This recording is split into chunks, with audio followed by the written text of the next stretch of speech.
नमस्कार, मैं दयाशंकर मिश्र। आपकी भी नज़रें सुबह से बिहार चुनाव पर टिकी होंगी। यह वीडियो एक अपडेट की तरह है क्योंकि अभी भी मतगणना जारी है। हम यह वीडियो 12:15 से रिकॉर्ड करना शुरू कर रहे हैं और इस बीच में चुनाव आयोग की वेबसाइट बता रही है कि एनडीए गठबंधन 160 सीटों के आसपास पहुंच रहा है। अभी यह अंतिम नतीजे नहीं हैं, लेकिन चुनाव आयोग की वेबसाइट धीरे धीरे अपडेट करती है और उसी को सबसे विश्वसनीय माना जाता है क्योंकि उसके रुझान ही अंततः परिणाम की सही तस्वीर पेश करते हैं। दूसरी तरफ न्यूज़ चैनल काफ़ी तेज़ी से चल रहे हैं और उनको अगर आप अलग-अलग चैनलों को जाकर देखें तो वह 190 तक एनडीए को सीटें दे रहे हैं। हम चुनाव आयोग की वेबसाइट के हिसाब से आपको अपडेट कर रहे हैं और इस वक्त जब हम आपके लिए यह वीडियो बना रहे हैं, ऐसा माना जा सकता है कि एनडीए सत्ता में भारी बढ़त के साथ वापसी कर रहा है। बहुत तरीके की खबरें पहले आई थी जिनमें नीतीश कुमार की छवि कमज़ोर बताई गई, उनके मानसिक स्वास्थ्य को लेकर बातें की गईं। इस तरीके की रिपोर्ट आई कि उनको मुख्यमंत्री के रूप में पेश नहीं करने के पीछे क्या उनके स्वास्थ्य के प्रति हिचक थी या उनको कमज़ोर बताने की कोशिश की जा रही थी। और आप देखें कि चुनाव प्रचार के दौरान केवल अमित शाह एक बार उनको सीएम पद का चेहरा बताते हैं और बाकी इस सवाल पर चुप्पी ही रहती है। लेकिन नीतीश कुमार लगातार रैलियां करते हैं, 80 से ज़्यादा रैलियां करते हैं, लेकिन एक सबसे बड़ी बात होती है कि वह मीडिया के सामने नहीं आते हैं। संभवतः इस चुनाव को इस रूप में याद किया जाएगा कि एक मुख्यमंत्री ने कभी भी मीडिया को नहीं चुना जनता से बात करने जनता से बात करने के लिए। इसके पीछे क्या कारण थे, उन्होंने ऐसा क्यों किया था, यह सब बातें अब अप्रासंगिक हो चुकी हैं क्योंकि जदयू ने भी इस चुनाव में ऐतिहासिक वापसी की है। पिछली बार जदयू 50 से कम सीटों पर सिमट गई थी और जैसा कि जदयू के वरिष्ठ नेता केसी त्यागी थोड़ी देर पहले कह रहे थे कि उनको अपने सहयोगियों के कारण ही नीचा देखना पड़ा था। वह स्पष्ट रूप से उपेंद्र कुशवाहा और चिराग पासवान का नाम लेकर कह रहे थे और प्रसन्नता भी जता रहे थे कि इस बार वह साथ में आए। और जदयू आप देख सकते हैं जिस वक्त हम यह वीडियो रिकॉर्ड कर रहे हैं 75 सीटों पर बढ़त के साथ नंबर 2 पर है इस वक्त।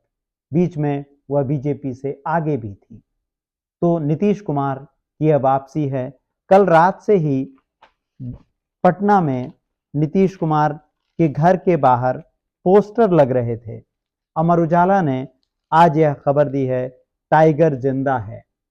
आप थोड़ा ध्यान से देखेंगे, सोशल मीडिया पर भी यह तस्वीरें काफ़ी तैर रही हैं जिनमें नीतीश कुमार के घर के बाहर या आसपास के इलाके में पोस्टर थे, टाइगर जिंदा है। नीतीश कुमार की तस्वीर के साथ एक टाइगर की तस्वीर भी थी और जदयू के चुनाव चिन्ह के साथ यह पोस्टर लगे और कल रात से इसकी काफ़ी चर्चा हुई। इस चुनाव में क्या मुद्दे थे उस पर हम लगातार बात करते रहे हैं। बहुत से मुद्दों की बात हमने पहले भी की है और उनमें सबसे महत्वपूर्ण बात है कि बिहार ने क्या चुना है। बिहार के मतदाता के मन पर कौन से मुद्दे सबसे ज़्यादा प्रभाव कायम कर पाने में कामयाब हुए हैं।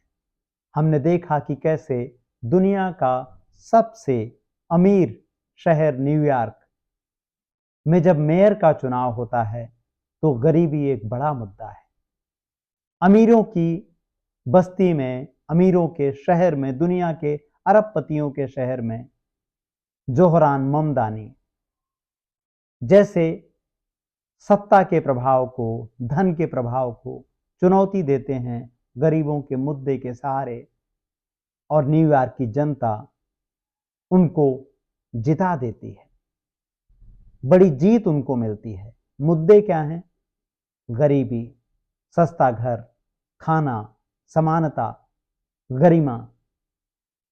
और दूसरी तरफ हम बिहार देखते हैं, जो भारत के सबसे गरीब राज्यों में से है। सबसे ज्यादा गरीब राज्य में कौन से मुद्दे आपको जीत की ओर जाते हुए दिख रहे हैं? इन मुद्दों में क्या है? इन मुद्दों में नौकरी नहीं है, इन मुद्दों में रोजगार नहीं है, इन मुद्दों में पलायन नहीं है। मीडिया चैनलों पर चुनाव के ठीक पहले लगभग 1.5 करोड़ महिलाओं के खाते में 15 से 12 हजार करोड़ रुपया जो दिया गया, उसका जिक्र नहीं है। आचार संहिता लगने के बाद भी पैसे ट्रांसफर किए जाते रहे, उसका जिक्र नहीं है। चुनावी विश्लेषक, राजनीति के जानकार बताते हैं कि इस तरह के कैश ट्रांसफर का जनता पर भारी प्रभाव पड़ता है। हमने मध्य प्रदेश में भी देखा, हमने महाराष्ट्र में भी देखा, और कैसे बाद में इस कैश ट्रांसफर को एक बार में बदल दिया जाता है या अगले चुनाव तक टाल दिया जाता है।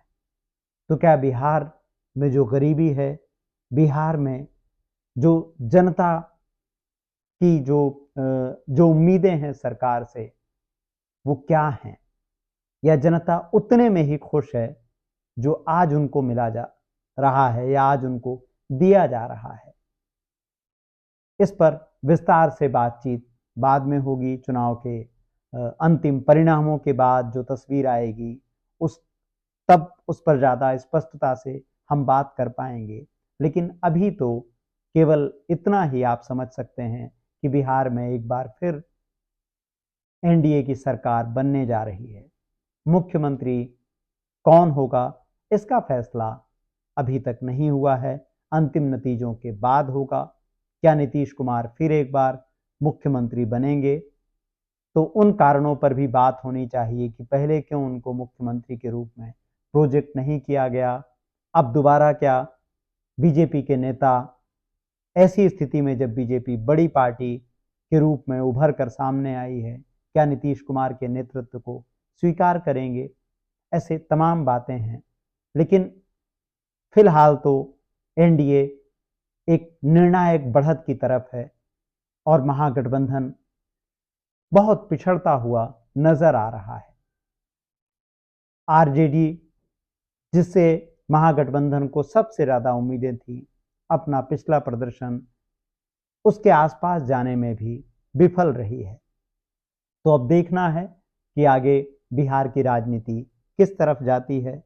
बिहार की यह जीत प्रधानमंत्री नरेंद्र मोदी और उनकी राजनीति के लिए एक संजीवनी की तरह है, राहत की तरह है, क्योंकि बिहार का परिणाम अगर वह नहीं होता जो इस वक्त होता हुआ दिख रहा है, तो बहुत से सवाल खड़े हो सकते थे, जिनमें केंद्रीय सत्ता को चुनौती, केंद्रीय सत्ता में परिवर्तन, दिल्ली की राजनीति में परिवर्तन की बातें सामने आती।